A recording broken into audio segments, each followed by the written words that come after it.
I'm Ruth Hatherley. I'm the CEO and founder of Moneycatcha. Moneycatcha has platforms to service the financial services institutions and solely based around loan origination and risk and compliance management of data management, risk and reporting reviews. And in layman's terms, that would mean what?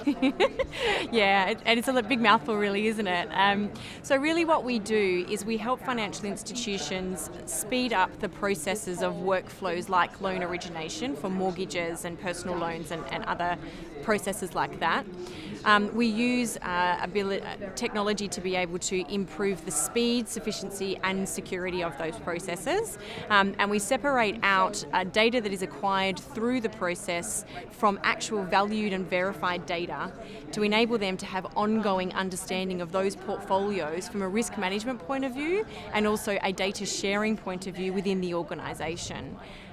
Systematically, or the way that it works in the market today, is those processes are done in almost like an assembly line, and different people perform different duties, which creates this siloed approach. And what we do is we stitch all of that together and we aggregate the data in one data set that can be a trusted source of truth for the organisation to share amongst multiple divisions within its ecosystem.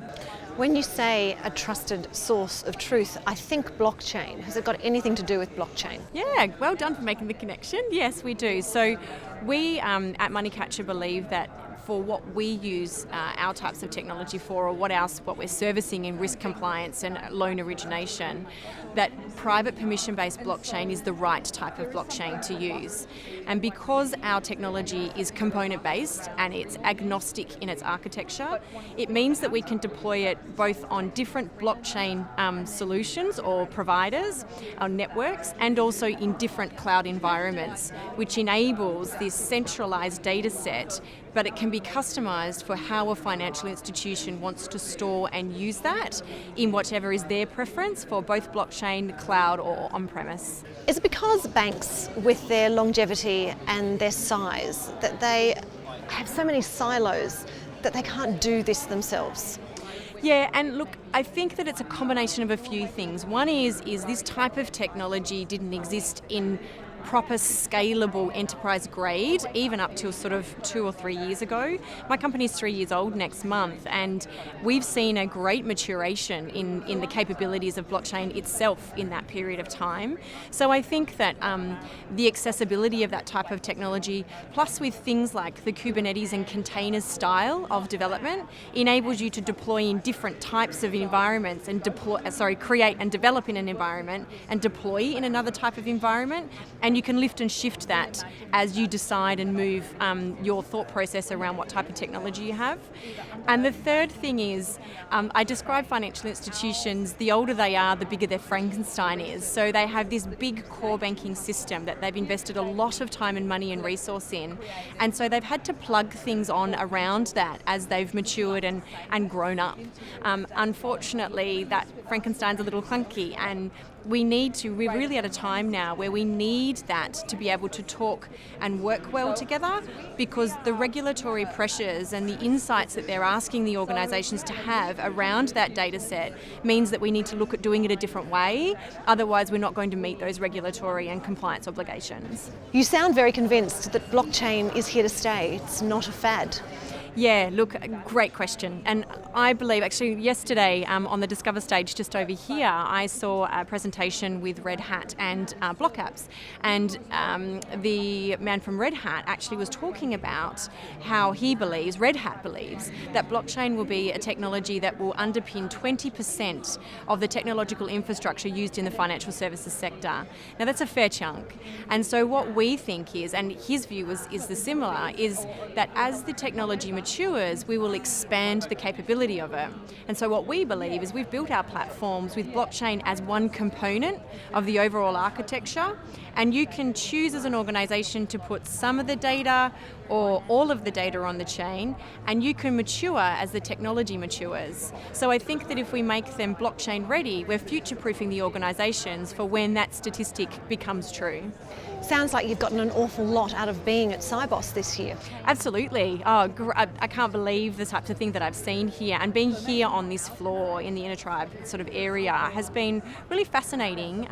Standing next to the stage over here and seeing some of the things that are coming in 2030 are phenomenal. But for us to be able to have the luxury of being in a place where there are so many really established and mature financial institutions, but rubbing shoulders with the cutting edge technology right next door is a really unique opportunity, and not one that we get to have very often. So being at Sibos has been really critical for us. Ruth Hatherley from Moneycatcha, thank you so much. Oh, my pleasure. Thank you very much.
So you haven't seen this before? No, yes, you have.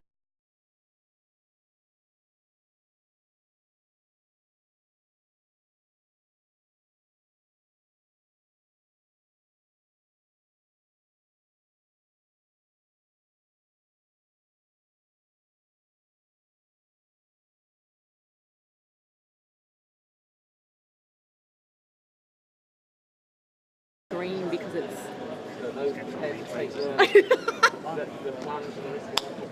It matches the lines on the floor. That's the big thing.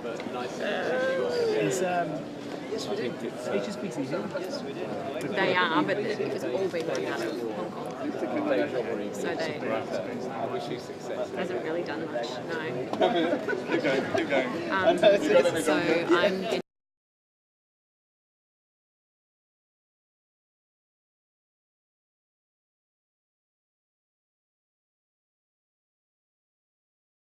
Well, that also gets me this temporary funding from Hatherley Finance. So they won't sign until it goes. I need that signed, and then they'll